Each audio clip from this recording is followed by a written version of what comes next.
نحمده ونصلي ونسلم على رسوله النبي الكريم اما بعد فاعوذ بالله من الشيطان الرجيم بسم الله الرحمن الرحيم يا أيها الذين آمنوا لا ترفعوا أصواتكم فوق صوت النبي قال رسول الله صلى الله عليه وآله وسلم ذکر الانبیاء عبادت وذکر الصالحین کفارت ہزار بار بشویم دہن ز مشک و گلاب ہزار بار بشویم دہن ز مشک و گلاب ہنوز نام تو گفتم کمال بے ادبی جب حسن تھا ان کا جلوہ نما انوار کا عالم کیا ہوگا جب حسن تھا ان کا جلوہ نما انوار کا عالم کیا ہوگا ہر کوئی فدا ہے بن دیکھے دیدار کا عالم کیا ہوگا اور جس وقت خدمت میں ان کی ابو بکر و عمر عثمان علی جس وقت خدمت میں ان کی ابو بکر و عمر عثمان علی اس وقت رسول اکرم کے دربار کا عالم کیا ہوگا ہر کوئی فدا ہے بن دیکھے دیدار کا عالم کیا ہوگا۔ ابھی اس سے پہلے جو ایک چھوٹا سا فارسی کا شعر میں نے پڑھا کہ چونکہ اکثر لوگ فارسی نہیں سمجھتے لیکن اس شعر کے اندر بڑا ذوق ہے تو اس کا میں ترجمہ مختصر بتا دیتا ہوں تاکہ پھر آپ کو سننے میں مزہ آئے گا۔ شاعر کہتا ہے کہ ہزار بار بشویم دہن ز مشک و گلاب کہ سب سے زیادہ خوشبو جو ہے نا وہ مشک اور گلاب کی ہوتی ہے۔ تو شاعر کہتا ہے کہ اگر میں ہزار دفعہ اپنے منہ کو مشک اور گلاب کے ساتھ دھو لوں بار بار 1000 دفعہ کھلی کر لوں کہ میرے منہ سے چاہے جتنی مرضی خوشبو آ رہی ہو پھر بھی جب میں آپ کا نام لیتا ہوں تو میرا ضمیر مجھے ملامت کرتا ہے کہ شاید اب میں کہیں بے ادبی نہ کر رہا ہوں۔ ہزار بار بشویم دہن ز مشک و گلاب ہنوز نامے تو گفتم کمال بے ادبی۔ معزز دوستو وقت چونکہ انتہائی کم ہے ابھی مفتی سجاد صاحب بھی بیٹھے ہیں ان کا خطاب بھی ہونا ہے تو صرف 4 سے 5 منٹ کے اندر 2-4 گزارشات کر کے میں اجازت چاہوں گا۔ جو آیت کریمہ قرآن پاک کی میں نے تلاوت کی یہ آیت کریمہ اور اس سے آگے مزید جو آیات ہیں ان کے اندر اللہ رب العزت نے اپنے پیارے محبوب کی شان بیان فرمائی ہے۔ دیکھیں اس دنیا کے اندر جب ہم زندگی بسر کرتے ہیں دنیا کے اندر رہ رہے ہیں تو آپس میں جو ہمارا اٹھنے بیٹھنے کا گفتگو کا میل ملاپ میں مختلف تعلقات ہوتے ہیں وہ تعلقات عموماً 3 قسم کے ہوتے ہیں۔ پہلا تعلق تو یہ ہوتا ہے کہ کوئی ہم سے بڑا ہوتا ہے عمر میں مقام میں مرتبے میں وہاں پر بڑائی کا عنصر پایا جاتا ہے۔ دوسرا تعلق ہوتا ہے میں انتہائی مختصر کر رہا ہوں کہ دوسرا تعلق ہوتا ہے برابری کا کہ یہ 2 لوگ 2 فرد آپس میں تعلیم کے لحاظ سے عمر کے لحاظ سے مقام کے لحاظ سے برابر ہیں۔ اور تیسرا ہوتا ہے کم طریقہ کہ یہ یقین رکھنا یہ اظہار کرنا کہ میں فلاں سے کم تر درجے کا ہوں۔ اب جب بات اللہ کے محبوب کی آئی تو اللہ تعالیٰ نے قرآن پاک میں ارشاد فرمایا یا ایھا الذین آمنوا لا ترفعوا اصواتکم فوق صوت النبی، اے لوگو خبردار اپنی گفتگو کے لیے بات چیت کرتے ہوئے چاہے میرے محبوب کی ظاہری حیات کے اندر یا میرے محبوب کے ظاہراً اس دنیا سے پردہ فرمانے کے بعد کبھی بھی اپنی آوازوں کو میرے محبوب کی آواز سے بلند نہ کرنا۔ کیوں؟ آواز بلند کرنے کے اندر بڑھائی والا پہلو پایا جاتا ہے۔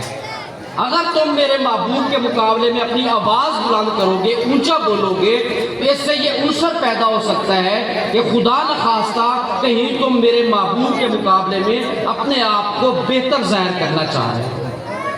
لہذا پہلا حکم دیا کہ کبھی بھی گفتگو کرتے ہوئے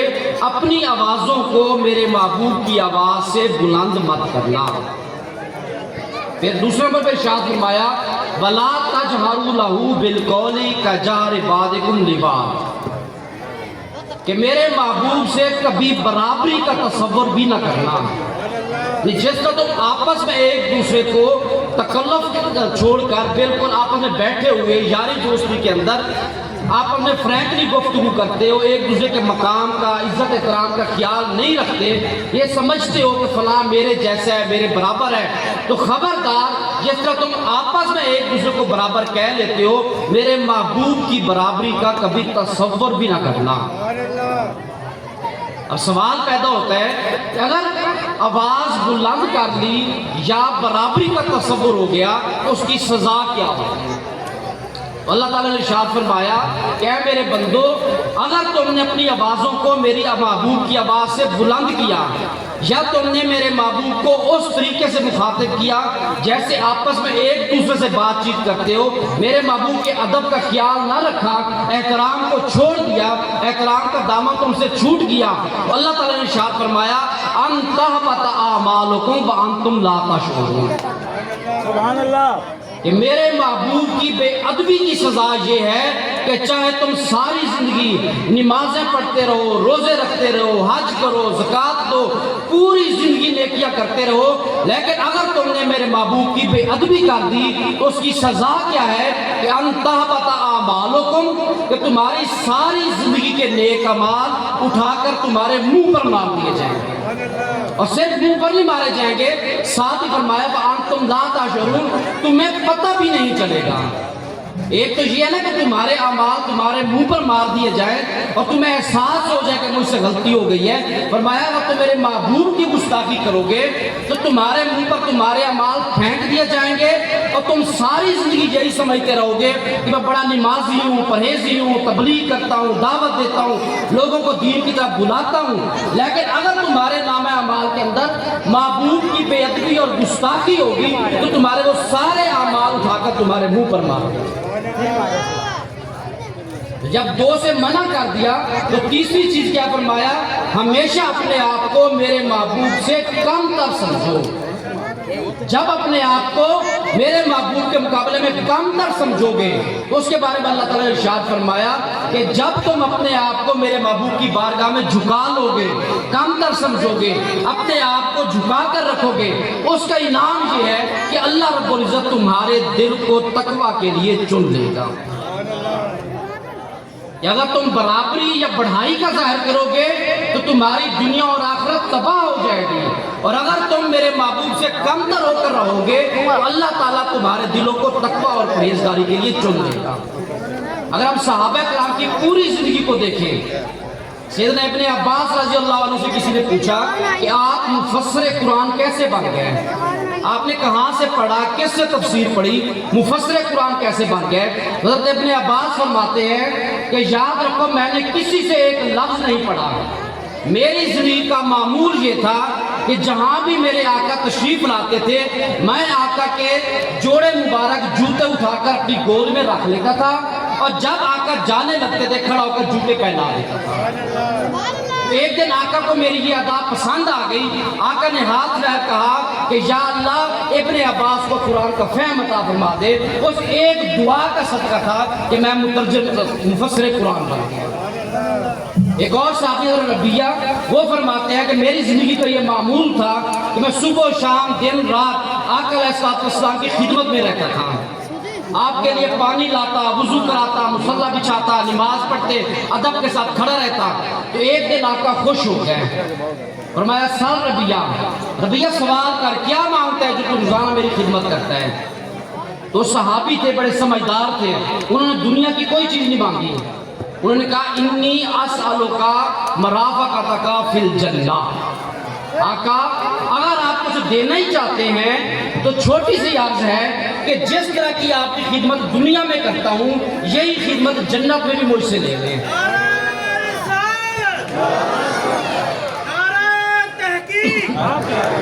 کہ جو خدمت دنیا میں آپ کی کرتا ہوں، آپ کو وضو کراتا ہوں، مصلی اٹھا کر دیتا ہوں، آپ کے لیے پانی لاتا ہوں، اسی خدمت کے لیے مجھے دنیا کے ساتھ ساتھ آخرت میں بھی چن لیں۔ تو آقا نے فرمایا ربیہ یہ تو مل گیا، بتا اور کیا چاہیے؟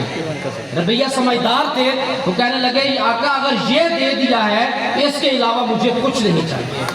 کہ جب آپ کی سنگت مل جائے گی، آپ کا ساتھ مل جائے گا تو باقی کچھ نہیں چاہیے۔ آپ کی سنگت اور ساتھ پر میں دنیا کی ساری نعمتیں قربان کرتا ہوں۔ جب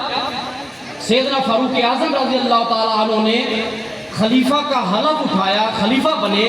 اور پہلی مرتبہ لوگوں سے خطاب کر رہے تھے تو آپ نے خطاب کا ارشاد فرمایا کہ اے صحابہ، اے مسلمانوں، تم دیکھتے ہو کہ میری جسم کے اندر، میرے اندر تمہیں سختی نظر آتی ہے، تم مجھے بہت سخت حکمران سمجھتے ہو، تو آج میں تمہیں وہ راز بتاتا ہوں کہ میری طبیعت کے اندر سختی کیوں ہے۔ حضرت عمر فاروق فرمانے لگے کہ میں بچپن سے اتنا سخت اور رسیلا نہیں تھا، بڑا نرم دل تھا۔ جب آقا علیہ السلام کی بارگاہ میں حاضر ہوا، آپ نے مجھے قبول فرمایا، تو چونکہ آقا تو سراپا نرمی تھے، لوگوں کے ساتھ پیار محبت رکھتے تھے، جب آقا باہر گلیوں میں نکلتے تھے، مجالس میں جاتے تھے تو مجھے یہ خطرہ ہوتا تھا کہ کہیں کوئی گستاخ میرے محبوب کو نقصان نہ پہنچاتے۔ تو اس چیز کی حفاظت کرنے کے لیے میں آقا علیہ السلام کے آگے ننگی تلوار کی طرح پھرتا رہتا تھا۔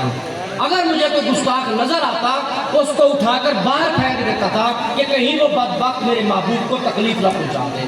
تو پوری زندگی محبوب کی حفاظت کرتے کرتے میری طبیعت کے اندر سختی آ گئی ہے، تو یہ سختی بھی میری طبیعت کے اندر جو ہے یہ بیسیکلی کیوں ہے؟ محبت رسول کی وجہ سے۔